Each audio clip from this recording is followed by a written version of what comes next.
Come here. Come on.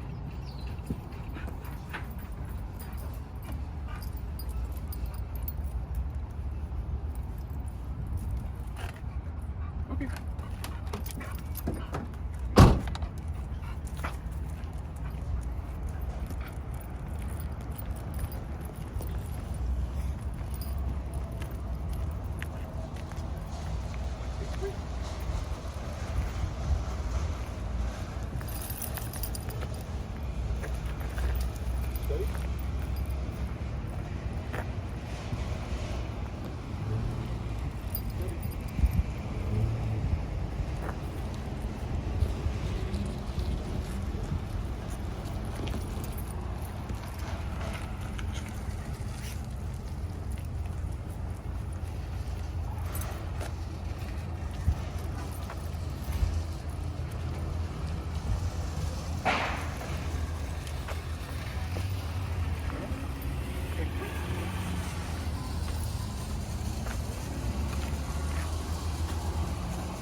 Good girl, mama.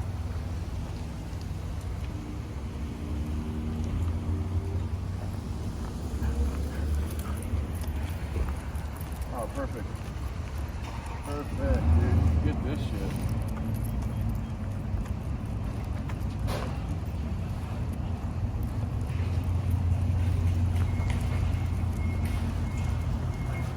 Good. Sit. Good. Yep. Good.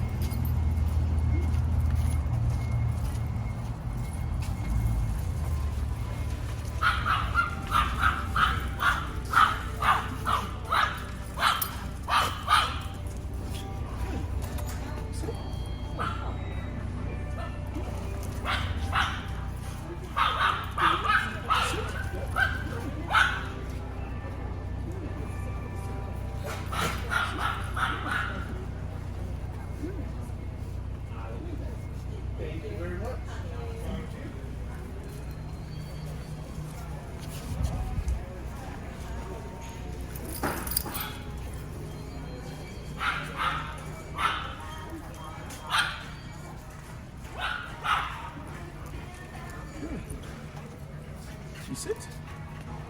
Oh, cute.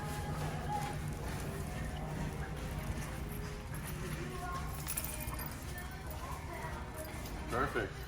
Love that, right? Hell yeah, 2 dogs. Well, it's also a perfect example of what the folks do when the small dog starts to act up. They just put a big old Band-Aid on the issue by picking the dog up. Like, it really didn't do anything but kind of further reinforce that behavior, you know? Exactly. Hold me back, bro, hold me back. It's like it's such an insufficient way of communication, you know, it's very counterproductive to do that shit.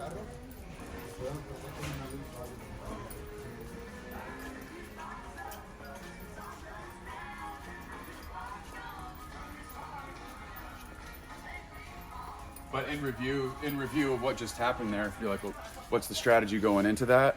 It's just, dude, you got to just keep the dog's focus on you the best you can. Maybe create a little bit of distance. I challenged her by kind of bringing her a little closer to the subject right there. Obviously, we saw, hey, sit. We saw that she became like a little overly stimulated when she. I mean, what are you going to do? What do you expect the dog to do when another dog is like, let me at him, let me at him? So change directions, create some space, maybe even use food as a way to keep the attention. And the sensitization comes by way of just exposure. So the more situations we get in front of in reference to like helping this dog pay attention to me, regardless of what's happening over there, this is the strategy. Move, keep it moving, sit, pay, keep it moving, directional change, create space. So that's the general strategy. I don't expect her not to fucking respond to that little asshole. Like, I do not expect her not to if I don't do something to help her out in that context, because it's gonna happen. This is primal. It's an unconditioned response. That dog's saying, bring it. She's saying, all right, I'll give you a biscuit. Like, there's no other situation where that's like not gonna happen. Like, dogs are gonna respond to each other like that. So she did quite well, if I may say so myself. Come on.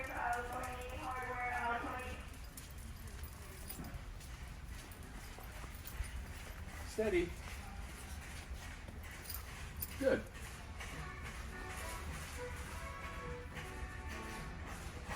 Good. Heel.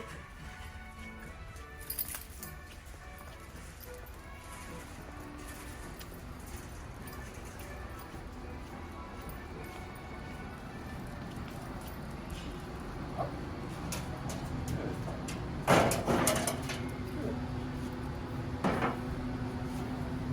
So she's super fucking anxious in the vehicle on the way over here when she hasn't been worked yet.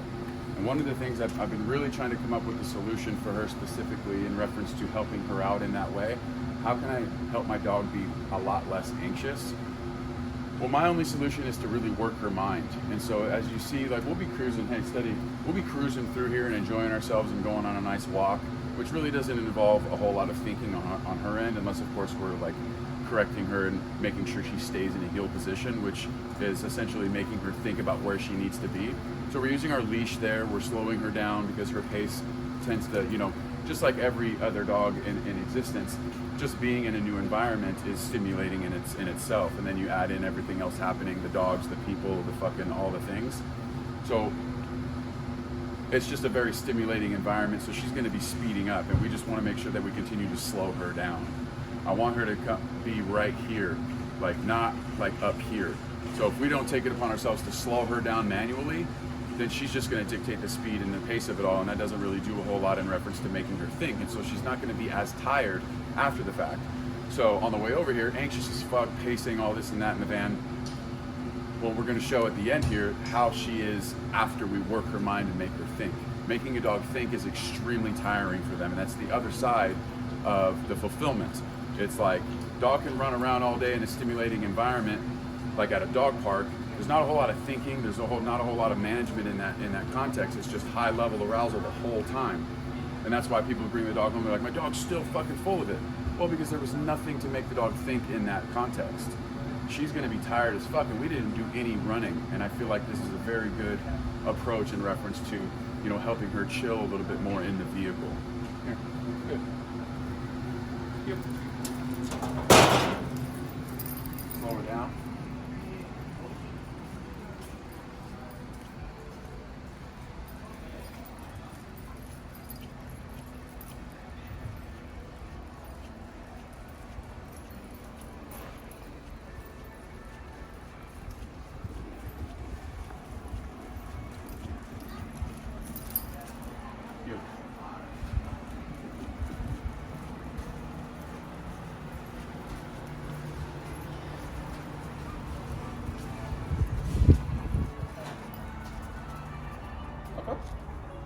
Good.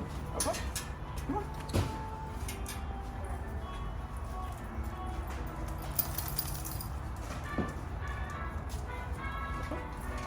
Good. That was brave. Very good, pal. Up, up. Send. Sit. Down.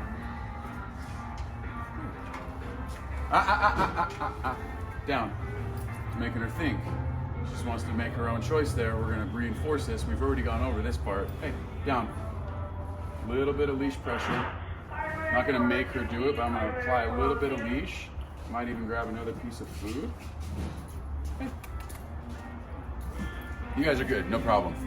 Thank you.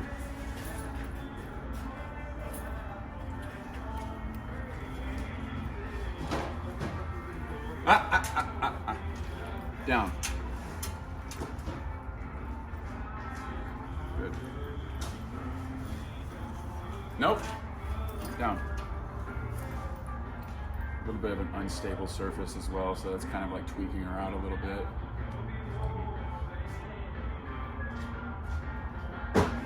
Good. So those two reinforcements has got her wheels turning like, hey dude, down. I guess this guy really wants me to maintain this position, so I'm gonna think about where I need to be. Reinforcement one-on-one. Say what you mean what you say. Fast forward, she's done great. Boom. Back to just cruising and enjoying.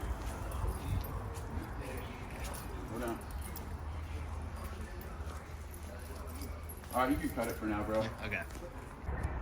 Cool, so we're out here in the garden section, which is a place I like to bring the dog during our sessions here to allow a little bit of freedom, a little bit of curiosity. Because in there, we're kicking ass, dude. I got her under control. She's minding, she's doing well, doing her obedience, walking in a nice heel. But the other side to this is I like to give the dog the opportunity. I like to give the dog the opportunity to take a big shit, take a big dump right on the concrete. Good poop, dude. Yeah,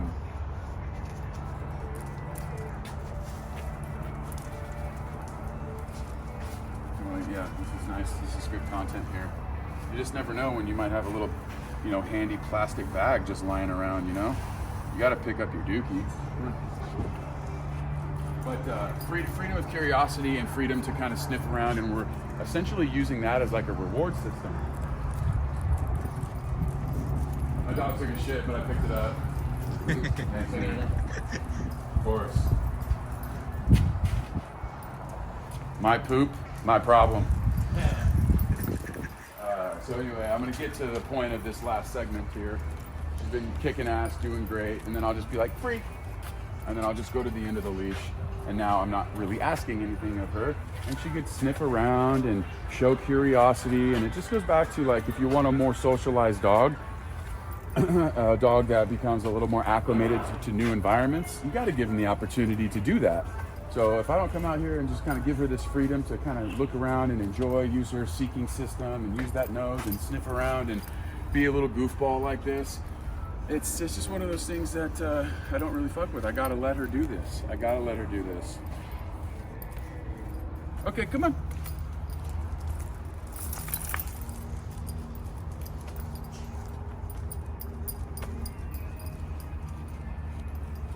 Girl, yes, a good.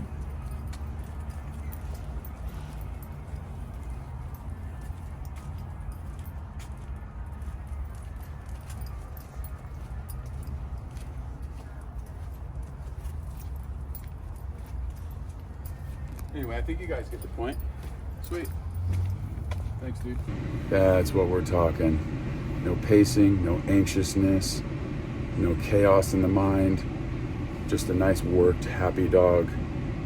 Happy to just chill. So there we have it, folks.